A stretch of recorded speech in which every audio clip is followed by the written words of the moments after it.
he was somebody that really did the hard work, cared about it, cared about doing the hard work of governing, not so much making himself look good, but for the betterment of his community. So he had me hooked. And I found a sea of Pete fans that quickly turned into Team Pete. I couldn't have picked a better Secretary of Transportation.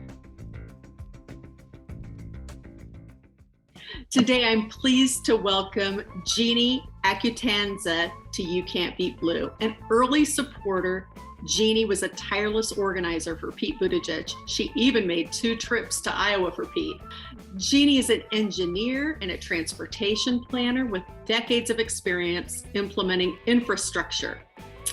Given what you've already learned about her, you won't be surprised that Jeanne's a spokesperson, board member, and podcast host for Build the Era, an organization focused on transportation and infrastructure.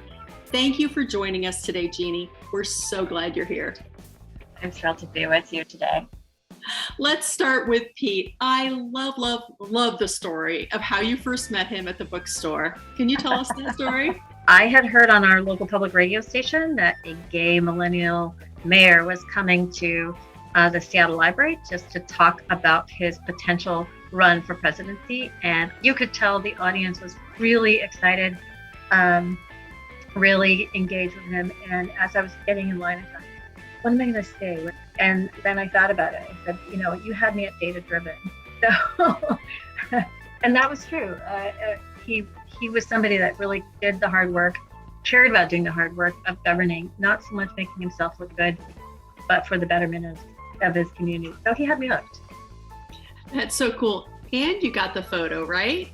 And I did get the photo and the signed copy of his book. How did you get involved working on his campaign in Seattle? Fast forward for us. The election of Donald Trump really engaged me into paying attention. And I started looking at Twitter, trying to find where he'd be speaking next. And I found a sea of Pete fans that quickly turned into Team Pete. And we started a small group with virtually no connection to the campaign.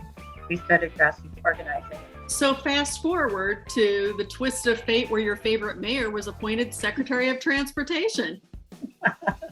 I couldn't have picked a better Secretary of Transportation, but no, early on you would think that Pete was going to be a number of things. Everybody thought he would be in the administration from day one, but also, it could have been anything. And then when it was whispered that he would be Secretary of Transportation, I think it just made sense to me. It was a perfect fit. You can hear his message is very resonant of the president's message in an infrastructure bill that I keep reading it. It's there's something, every turn of the page is really fascinating. So how did you get involved with Build the Era? Well, our very good friend, Bill Bagnall, was really interested in transportation. And he started to see certain names coming up on Twitter talking about transportation issues. And then I knew him, and he approached me about participating in this group. And I don't think he really understood that as a transportation plan, traffic engineer. But we did chat, and we finally started talking and crafted the notion of an educational series to talk about transportation, why it's important, what are the key factors in it, safety and sustainability and equity in the environment, and jobs. The things that we talked about are exactly the things that we heard in the bill. So this big ass infrastructure bill that will help every single American has passed, and it's a huge win for the American people. I mean, this is a big deal. Can you talk to me about that? It's beyond what anyone would have expected. And Pete does something that I think is really important, that every dollar we spend on levees and restoring, beating wildfires is a dollar we could have spent on infrastructure, but we are in this place of replacing, improving the resistance to climate change when we're not really addressing the root cause, which is climate change. And he makes a really strong case for it. There are parts of it that, in addition to climate resilience, one of the things, the zero emission vehicles, that's huge. You're hearing about it now in Glasgow and around the globe. But if we don't get on top of greenhouse gases, we don't stand a chance. And the great thing is that they have industry behind them. When Ford and GM and all of these other car manufacturers are saying that's the only kind of vehicle we're going to look at, that you've hit the mark. I'm really blown away by that. So many things in this bill that I'm still just discovering, but everything in there is just really thoughtful and well put together. And you can tell it's the work of all these departments on bridges, on water systems, on roads, on dams.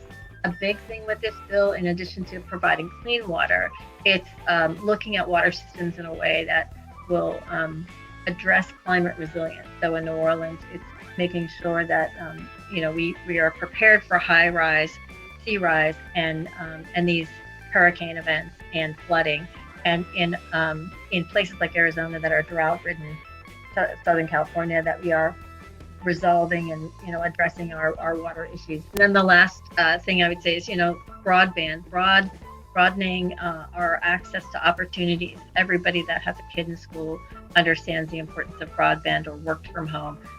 We're to be able to provide that access to opportunity throughout the nation is huge. In rural areas where it has been difficult, that's going to be just enormous. Mm-hmm. I read that 30 million Americans don't have reliable internet access. I mean, there's internet access and then there's reliable internet access, right? Which is exactly what you're speaking about a lot of times with the rural areas. So this is going to be huge for expanding. More and more towns are going to be able to have access. It's wonderful.